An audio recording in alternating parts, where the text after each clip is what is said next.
Oke, selamat datang di Deep Dive kita. Hari ini kita fokusnya ke satu teks renungan singkat aja nih. Judulnya Renungan Pagi, Tujuan Supaya Tahu. Mungkin Anda udah pernah baca juga? Iya, sumber kita ini semacam refleksi rohani pendek gitu ya, dan fokus banget ke satu ayat Alkitab. Betul. Nah, misi kita di sini simple aja. Kita mau bedah argumen utamanya. Renungan ini kan langsung to the point ya, soal gagasan kepastian iman. Iya, sebuah tema yang penting banget buat penulis teks ini kayaknya. Kita coba lihat deh, gimana dia bangun pesannya itu. Oke. Ayo kita bongkar. Jadi, inti renungan ini kan sebenarnya menyoroti sesuatu yang menurut penulisnya itu beda banget. Beda ya? Apa tuh? Antara cuma ya berharap aja gitu soal keselamatan, sama kondisi di mana kita benar-benar tahu kalau kita tuh udah punya keselamatan itu. Oh, oke. Jadi bukan cuma beda kata doang ya, tapi kayak beda level keyakinan gitu. Betul, menurut sumber ini sih gitu. Ini perbedaan kondisi spiritual. Nah, menarik. Dan landasannya itu dia pakai kutipan langsung kan ya, dari 1 Yohanes 5 ayat 13 itu. Iya, benar. Di sumbernya dikutip, semuanya itu kutuliskan kepada kamu, supaya kamu yang percaya kepada nama anak Allah, tahu bahwa kamu memiliki hidup yang kekal. Nah, itu dia. Kata kuncinya jelas banget di situ, supaya kamu tahu.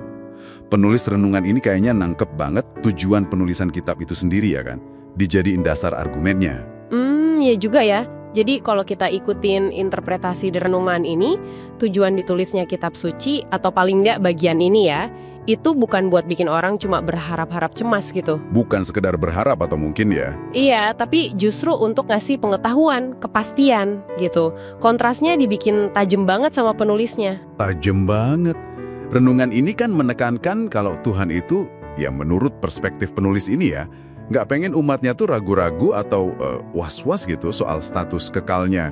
Jadi keraguan itu justru kayak masalah gitu ya? Iya, istilah yang dipakai kan kepastian atau keyakinan, bukan sekedar pengharapan yang ya mungkin iya mungkin enggak. Penulis ini ngelihat keraguan itu bukan hal normal dalam iman, tapi justru sesuatu yang bertentangan gitu sama tujuan firman itu ditulis. Wah, ini lumayan mengubah cara pandang sih buat sebagian orang mungkin ya. Tapi gimana sumber ini ngatasin kesan kalau pasti itu jadi kayak sombong atau terlalu pede gitu, kan bisa aja orang mikir gitu. Nah, itu dijelasin juga. Yang menarik tuh cara sumber ini ngebungkus si kepastian ini.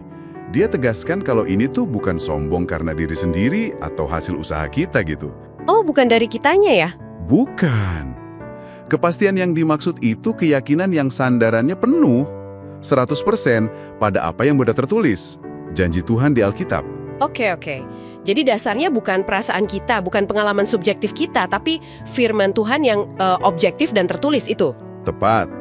Jadi Alkitab itu diposisikan sebagai ya semacam dokumen gitu ya, yang ngasih dasar faktual buat keyakinan itu. Bukan cuma buku inspirasi, tapi kayak semacam akta kepemilikan rohani kalau boleh ngomong gitu. Haha, bisa dibilang gitu sih kalau dari sudut pandang teks renungan ini ya. Logikanya kan gini, kalau Alkitab ditulis supaya kita tahu, ya berarti membaca dan percaya isinya, itu harusnya nuntun kita ke pengetahuan itu, bukan ke nebak-nebak. Masuk akal sih alurnya. Iya, teks renungan ini argumennya gitu. Firman dikasih spesifik biar kita bisa tahu, bukan mungkin tahu atau berharap tahu. Kepastian itu ya buahnya kita nerima apa yang udah dinyatakan secara jelas di tulisan itu. Oke. Jadi jelas ya posisi argumennya, Alkitab sebagai fondasi pengetahuan iman, bukan harapan semata. Tepat. Pesannya ya itu. Kepastian iman itu bukan cuma sesuatu yang mungkin bisa kita capai, tapi emang tujuan yang dikehendaki Tuhan dan difasilitasi langsung lewat firman yang tertulis itu. Keyakinan itu lahir dari kita pegang teguh apa yang udah dinyatakan. Jadi artinya apa nih buat Anda yang lagi dengerin?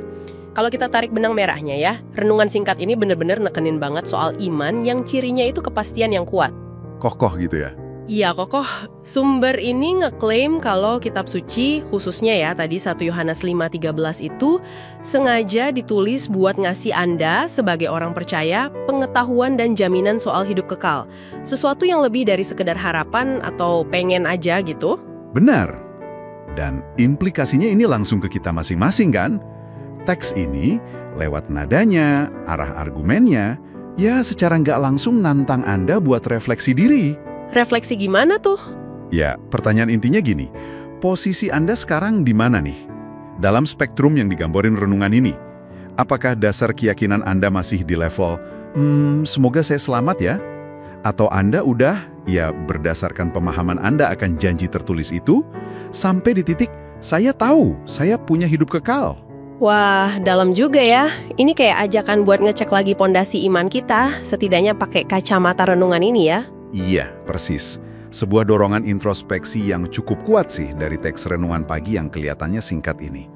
Dia minta pembaca buat nggak berhenti di iman yang abu-abu. Jangan abu-abu ya. Betul. Fokusnya kejelasan dan kepastian yang dasarnya otoritas teks kitab suci. Baiklah, nah sebagai penutup nih, ada satu pemikiran lagi yang mungkin bisa Anda bawa pulang, Anda renungkan lagi. Renungan ini kan kuat banget ya garis bawahin pentingnya mengetahui berdasarkan teks tertulis. Itu jadi fondasi kepastian iman katanya. Iya, itu poin utamanya. Nah ini munculin pertanyaan lanjutan yang menarik menurut saya.